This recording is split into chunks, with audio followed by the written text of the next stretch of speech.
I basically called the dragons in and I asked them to come actually into my body because it's when that energy is the most potent, is when they're in my body, and then I allow it to come out through my hands or out through my voice.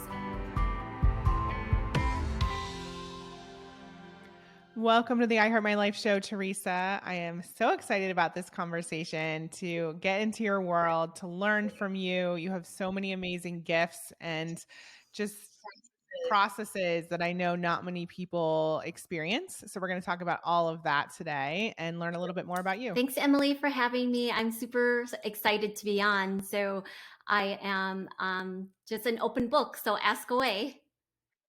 Okay, that's dangerous. So why don't you tell us a little bit about what you do in the world and your purpose? I am an energy healer, a dragon channel, a speaker, and a nurse. And primarily right now, I host in-person retreats. They're transformative spiritual retreats. People come and go to the dark spaces and places that they're too scared to go so that we can get the energetic pathways open and allow them to gain the clarity that they need to live the life that they've always wanted to live. The other part of my work is going into corporations and introducing mindfulness practices in a way that allows them to embrace mindfulness without it being too woo. Love it. So I know everyone's wondering what in the world is dragon healing, and I promise we're going to get to that in a second. But I'd love for you to take us back because you have a really incredible story. And you and you're one of my private clients. We've worked together in I Heart Coaching years ago. So, there's so much that I already did know about you. But when we really started working together and diving deep, you shared a lot about your journey, and there was so much that I wasn't aware of. So can you take us back and share what led to you doing this incredible work? A lot. Gosh, where do I even Yeah. start? I'll start with what initiated my interest in working with spirit. And it was when I became an entrepreneur. I was in multi-level marketing and I'd reached this plateau in my business. And regardless of all the different strategies and the step-by-step things that were available for me to do, I did them and nothing worked. And nobody could figure out why. Like, I was on paper, I was succeeding, but I couldn't grow. And so I thought there must be something more to it than just like the strategy part of it. So I decided to hire a spiritual mentor. And from there, it's just like my interest in the spiritual realm and the possibilities of working with all the different energies and entities. It just opened a whole world to me. I then went into trying out plant medicine. I don't know if I shared this with you, Emily, but that was probably my introduction to dragon energy, although I didn't know what it was at the time. And a few years Mm. back, I went to a spiritual retreat, one that I was holding space for. And I was there for the attendees, not necessarily for me to get anything out of it. And it was that first night, it was a sound bath. And before it even started, my heart began to race. And I couldn't stop it. I couldn't slow it down.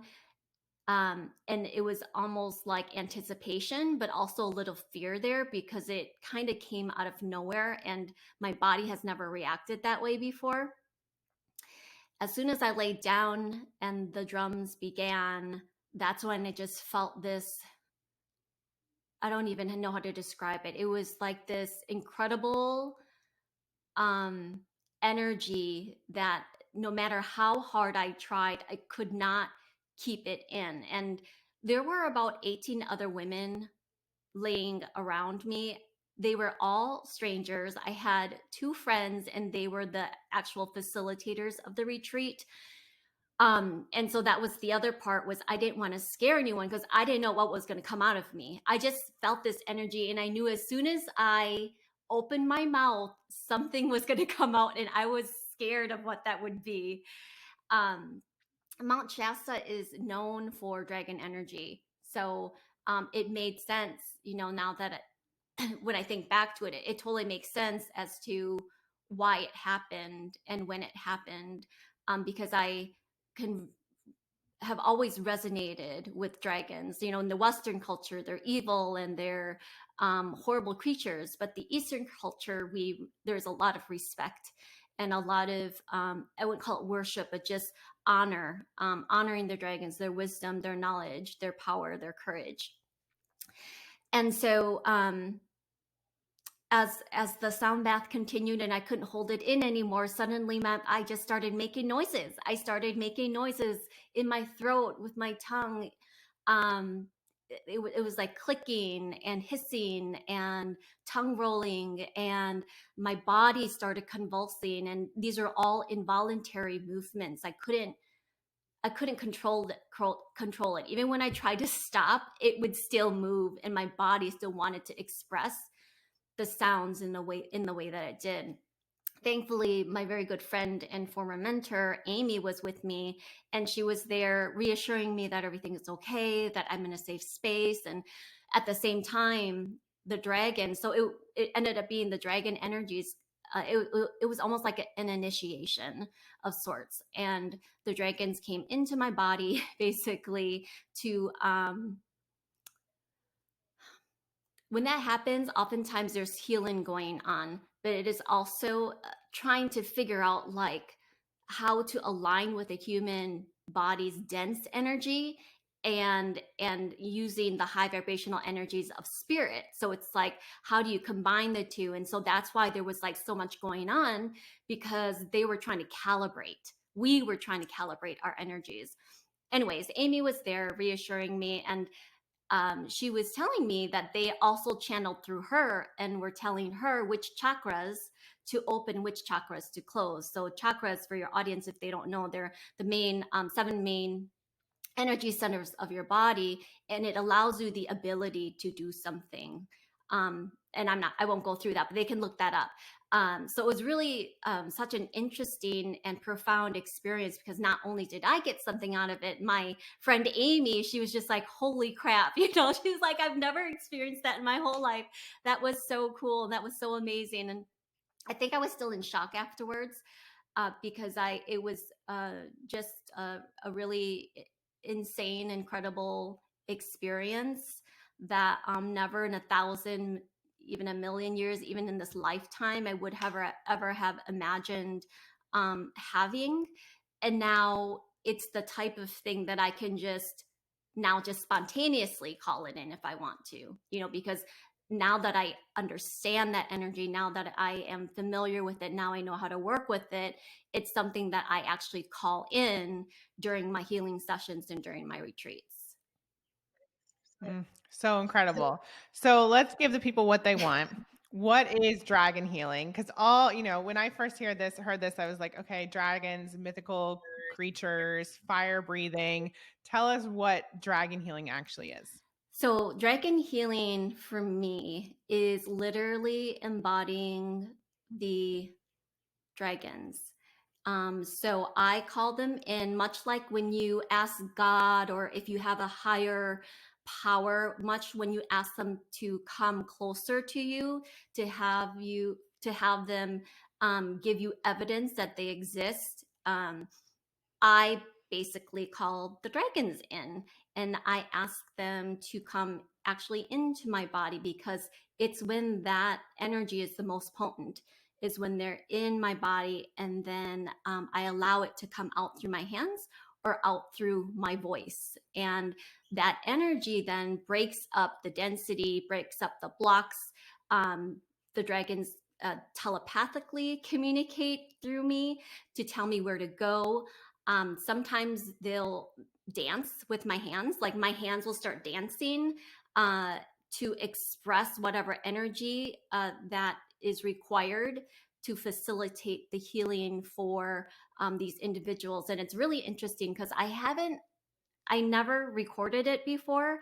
And I'm starting to do that now, and it's really incredible to see me actually do some of the things that I'm doing. I mean, it's not acrobats, but I'm watching myself and I'm like, wow, like I would never move my hands that way, just me being Yeah. me. So, like, what is it that's doing this? And I know it's the dragons, but it's still me trying to analyze like the video and watching it over and over again and just being in awe of like basically a modality, an existence that a lot of people can tap into. They just don't know that it exists. Mm. Yeah, you have some amazing videos on your Instagram. Everyone can check that out for sure. We'll link that down below in the show notes. Yeah, and so you said everyone can tap into this. So I know there's a lot of people, again, this is their first time hearing about this. I think most of us have heard about connecting with the angels or obviously God or the universe, but dragons is sort of a new thing for most people. So how would, like, in my mind, I think you're a healer, you have a special gift, but you're saying anyone could tap into Yes. this. And if so, how? So you probably won't tap into dragons the way I do, but that doesn't mean that you can't work with their energies. Um, so the simplest way really is to just call them in during meditation. That's the way you call in archangels, the way you call in even past loved ones. Anytime you want to connect with spirit in any sort of shape or form, it's best done, at least for me personally, is through meditation. Now, if you don't like to sit there, you have a hard time sitting, you could try doing a sound bath. There's a lot of sound bath recordings out on YouTube. Another way is through someone like me.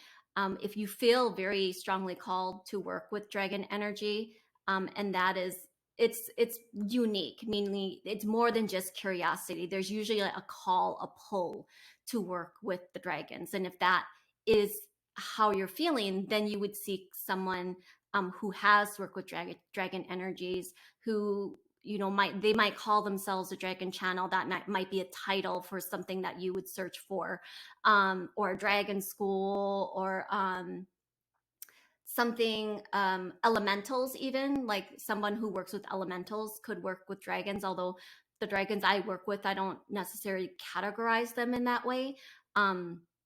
They're more What are elementals? elementals. What were you Yeah. saying, Emily? Yeah, what Oh, are elementals, elementals? it's like nature spirits, like fairies Oh, okay. and animals, plants. Yeah. Uh yeah, Okay. and unicorns.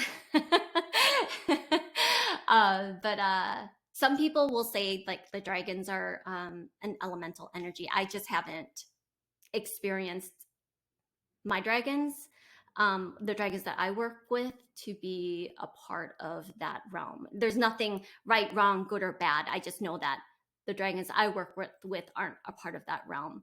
And so those would be the main three ways. Now, I will say that people have connected with them through plant medicine, like I was sharing with you before. Um, I would just caution those people who are wanting to connect that way to make sure that there is someone there holding the space for you, because when you experience a dragon energy through plant medicine, it is extremely um, it's really strong and powerful, Hmm. and um, it can be scary because Yeah. you don't know what's going on with your body. And I've had someone come to me where she did that through plant medicine, and her intention was to experience all aspects of herself. And so you can imagine, when that's your intention, that anything and everything might come through. And dragons came through, and Mm. for 3 days she was basically um, a dragon in a human Wow. body. Yeah, and it was scary. It was frightening. She had no control over her body. Luckily, she was local to me, so she came to my house and we did like this integration with the dragons. That's all it was. It was just trying to integrate their energy with hers, and then helping her to understand like how to set boundaries, and that she always has control of her body, that, moving forward, she will never um, set those types of intentions, knowing that type of thing would happen, and build a relationship now with the dragons versus, because dragons aren't human. They're spiritual beings, and so they don't understand like that, we what kind of life we live and how we need to function. So if you are just allowing and you don't set any boundaries, they're just going to take over.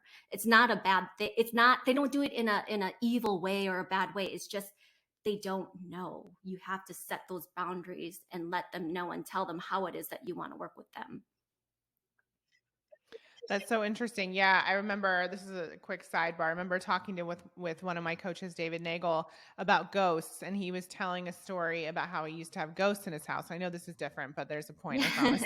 And he said, they used to switch the lights on and off, and it freaked him and his wife out. And like you said, they didn't know, the spirits didn't know how to interact with the human world, and so he literally told them, "Stop doing this," and it stopped. And I have like a really weird relationship with the unknown, and stuff like that tends to freak Oh me yeah, out. And so me too. I can only imagine how that woman felt to be in that position 3 days in a row. And what would you say to the person listening who's like, I don't understand this? Like, what if she was just possessed, And what if it was something actually like a negative spirit? How do you know the difference between that happening and something like the dragons? Yeah, that's a really good question. If you go through to an energy healer or somebody who is experienced with energy, they'll be able to tell right away. Um, for me, it was the way she described her experience and what was happening that I knew it was dragon. I'm like, oh my gosh, you have dragon energy running through you right now. And there's probably more to this, but you know, our primary focus is to get the integration going. When there is a negative energy attachment, um, it is, you're going to be hearing negative thoughts. You're going to have a lot of negative feelings. Obviously, there's going to be a lot of fear there. Um, when that happens, I would recommend you go to an energy healer right away so that they can assess what is going on and if it really is a negative energy attachment, or maybe, it's not a spirit, but it's somebody else's energy that's attached to you and you don't realize what's going on. And when you come to someone who is experienced, they know what to do, and they'll tell you and guide you through it. And then they'll give you instructions on how to protect your energy moving forward, or maybe places and things to avoid, or maybe how to increase your awareness of when you know like something's not right, and how to set those boundaries so that that doesn't happen again. That's so interesting. Yeah. And I never think about energy kind of being attached to us, but I was actually interviewing somebody else, and she was talking about how every night she visualizes and does an intention around reclaiming her energy, because, she released her energy to clients and to her daughter and maybe even to the TV show she was watching. And I think that's so interesting, just this concept of not only reclaiming the energy, but checking into like, whose energy do I have here and what's actually going on within this Yeah, system. actually, that's a really great practice. I teach my members all the time to clear their energy, not day and night, but throughout the day, because we're interacting with people's energy fields all the time. Like even now, when I'm talking to you, Emily, our energy fields are meshing.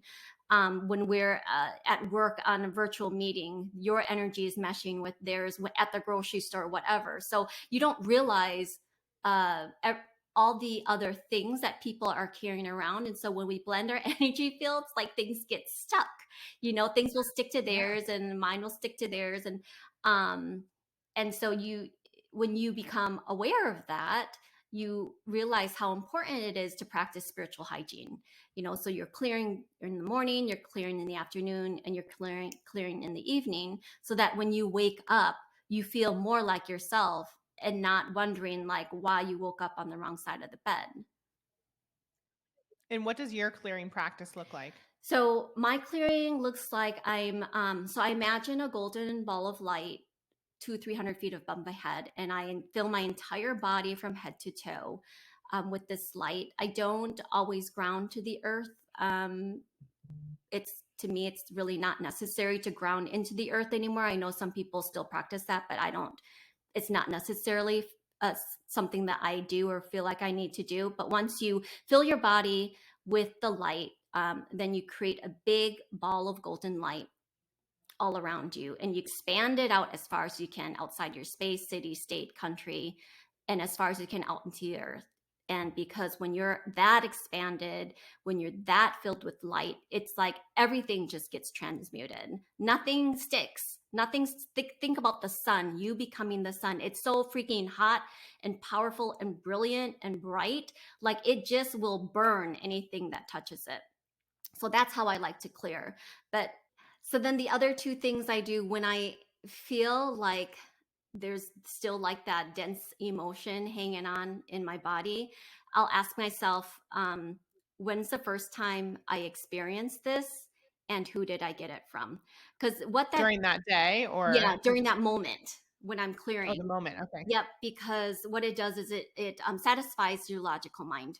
You're asking like, why is Mhm. this happening? Why am I feeling this? So usually people tend to overanalyze when they get to those two questions, but that's not the point of it. The point is, if you're getting irritated or feeling impatient, that's not the first time you've ever felt that way. You've probably felt that way thousands and thousands of times, and at the same time, you've probably never cleared those moments of impatience, irritation. So that's what you're doing right now is you are clearing like years of impatience that you don't need to analyze or figure out why. You're just clearing it from your energy body so that when it happens again, you're not getting as irritated. There's, more and um sort of like deeper questions that you can get into, but just like a regular clearing, that's what I do during the day so that I can just function and not let it bother me.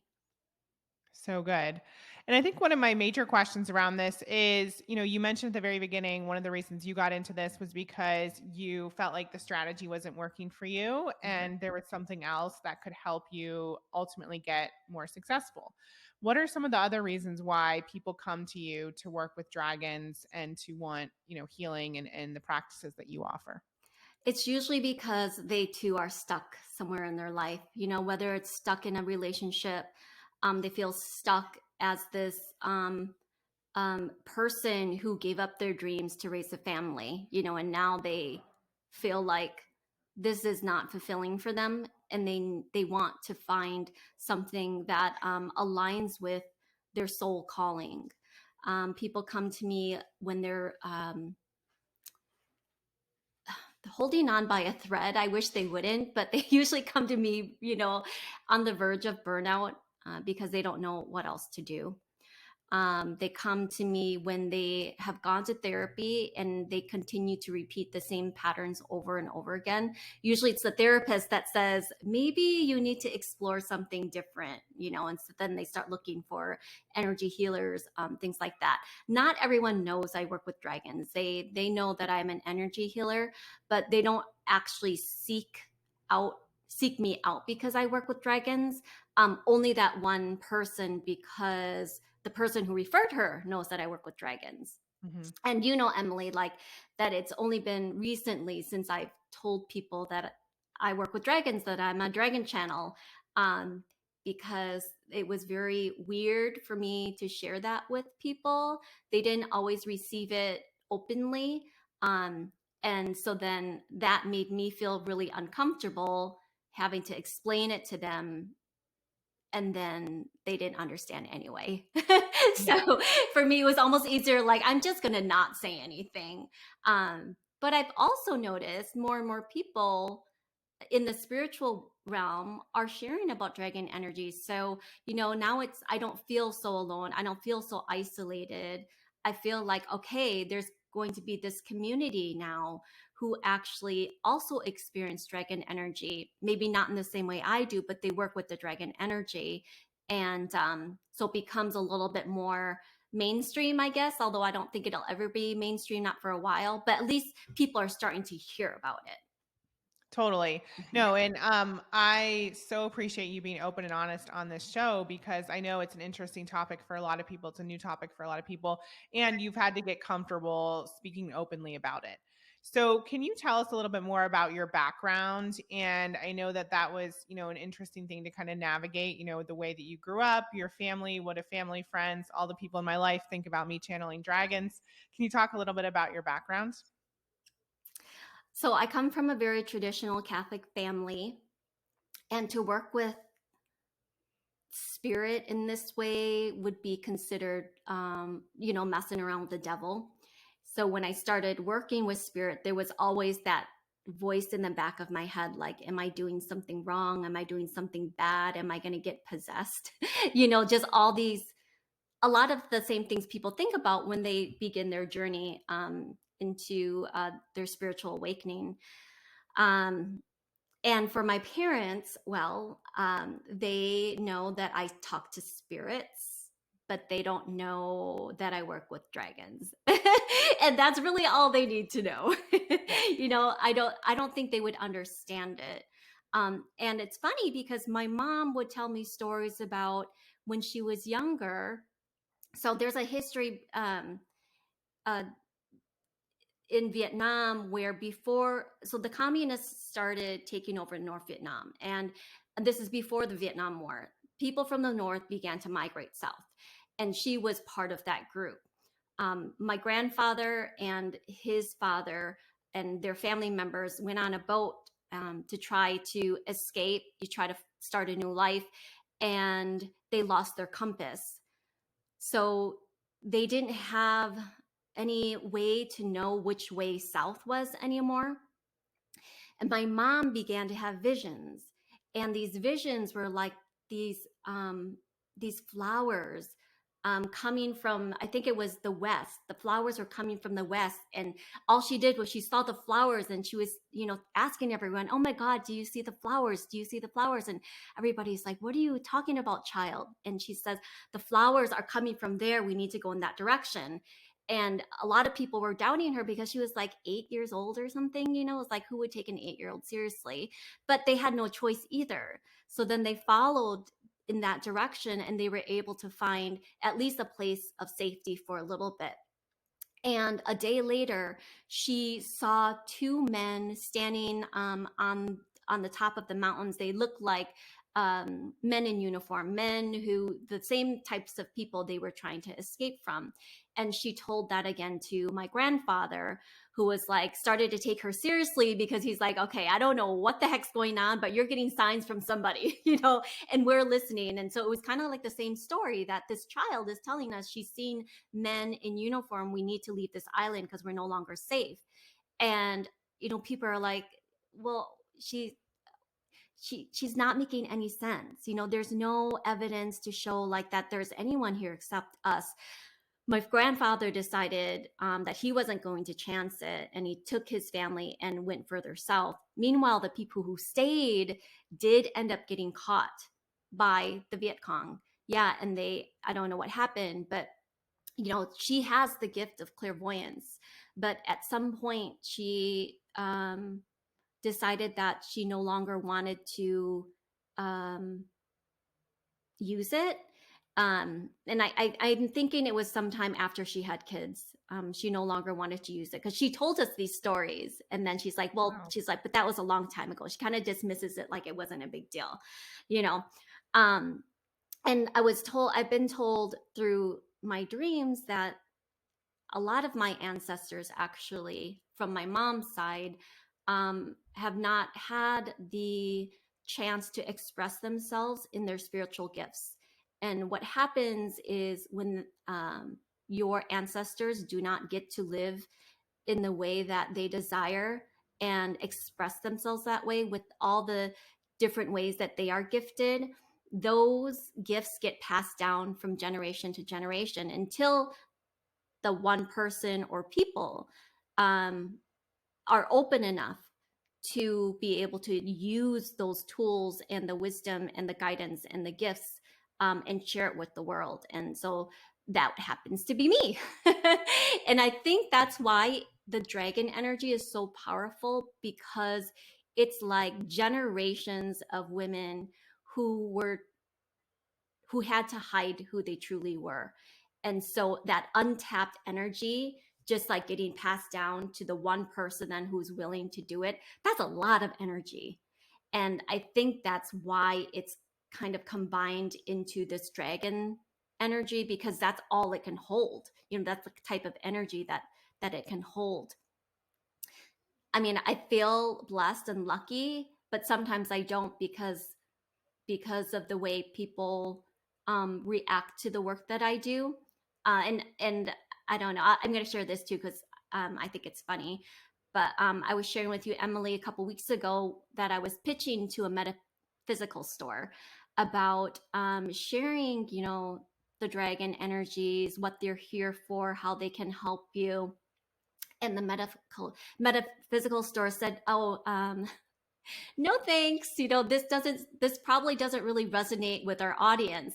And I was like, man, if it doesn't resonate with the audience at a metaphysical store, what type of audience would it resonate with? So I'm like, wow, this is really weird. This is like really, really weird. So it reinforced it. But I think also through your coaching, and not just saying this, like through your coaching, it really helped me to embrace that part of me, because um I was just scared of it. I was scared of myself.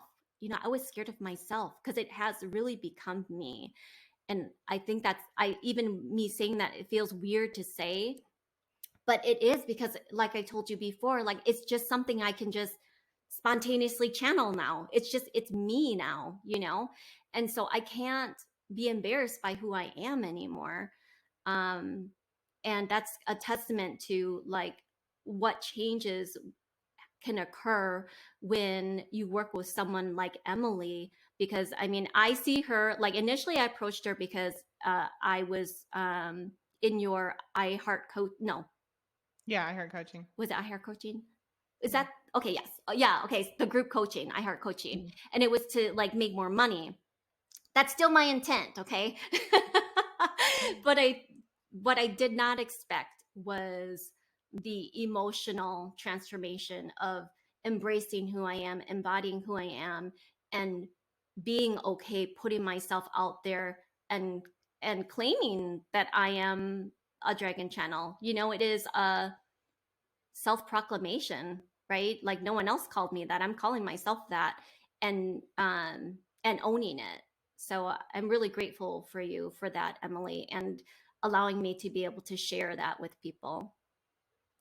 Oh, I have so much I could say about that, but thank you. It's been my honor. And to think about generations of women who have been silent or have been silenced, it's so powerful to know that you're the one who's doing it now and speaking up and owning who she really is. And, you know, everything you've explained to us, we can see why it's been so challenging. And you didn't ask for this, essentially. Right, Like you right. went to an event to support, and all of a sudden, here you go. Yeah. And, there's so many of us who have big visions and dreams and desires and a voice. And like I said, we've either been silent or silenced, but now's the time to really speak up. But that doesn't mean that it's easy. It doesn't mean that if you have the desire, that's also going to make it easy. Mm-hmm. So I'm so grateful that you're doing this work and supporting so many people and speaking so openly about this, because there are people who are closeted in whatever sense of the word who need to hear this message so that they can become fully themselves. Mm-hmm.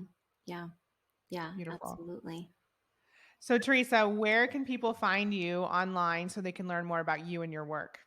You can go to theresanguyenspeaks.com, and you can see all of my in-person retreats and any additional service offerings that I have.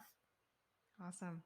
And the final question I have that we ask all of our guests is, what is one way people can create a life that's better than their dreams? Um, oh man, I wish you would have told me this before I came on so I It could have a sounds better fun. answer. Okay, what's one thing they can do? I would say the one thing you can do is do the thing that scares you the most. and life will become like so much more freeing and so much more fulfilling, because every time I've been scared to do something, I did it, and it was like, oh my gosh, if I can do this, I can do anything. And when the next thing that comes up that seems really hard, it's still going to seem hard, but you're going to remember that last time when you didn't think that you could do it and you did it, and you're still here and you're still amazing. And it's just like you have unlimited potential. Mm, love it. Well, thank you so much, Theresa. So grateful for you, and thank you for sharing so openly about your story and some of the fears that still come up for you. I know a lot of people can resonate with that, and I know people are also just so intrigued by dragon healing. So thank you for opening up and sharing a bit more about that as well. Really appreciate you. Thank you, Emily. It was awesome to join you today.